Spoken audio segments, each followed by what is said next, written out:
Hey, my name is Lucas. I'm the senior horticulturist here. We're on the Rio Tinto Kennecott Plaza, and we're here to talk to you a little bit about water conservation.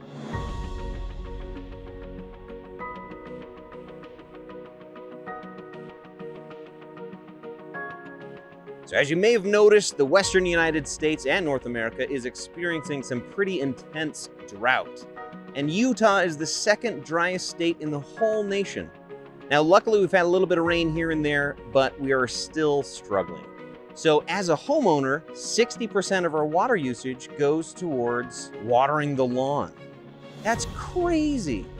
We have a cultural obsession with the green lawn.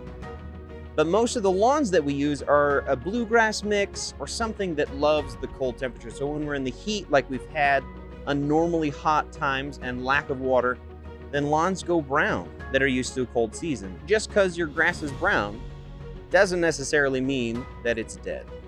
Many grasses that are a cold season grass can actually go dormant, and they'll pop back up once it starts to cool down.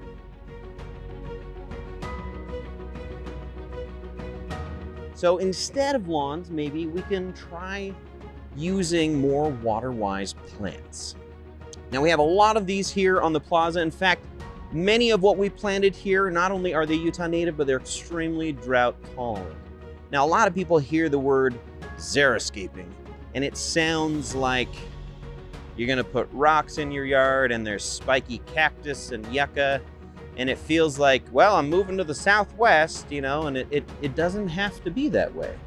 If you pick the right plants, you can actually have a very lush feel without having to use a lot of water. So let me show you a few of these plants. One of them that is available almost everywhere. You can find it at big box stores. You can find it at almost every nursery, and there's lots of different colors, and it is a Utah native, is yarrow, Achillea millefolium.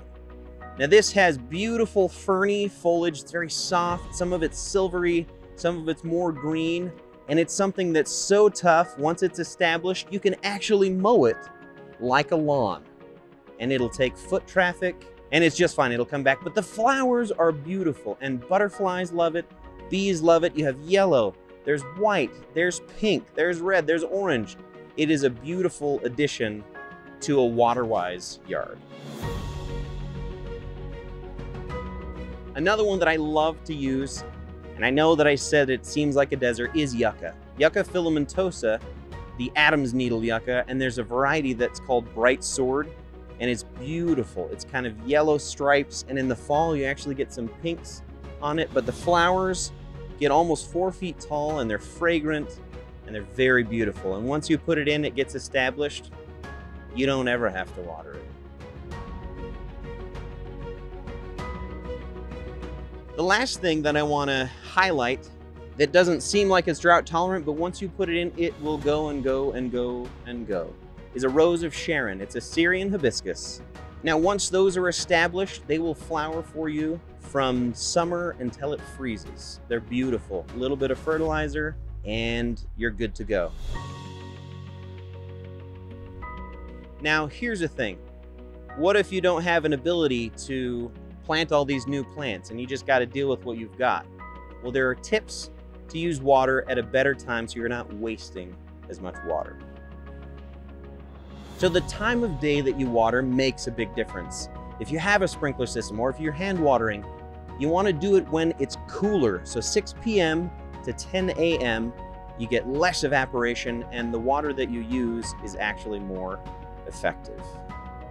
So we want to try our best to help keep this state beautiful and share the lovely resources that we have, one of which is water.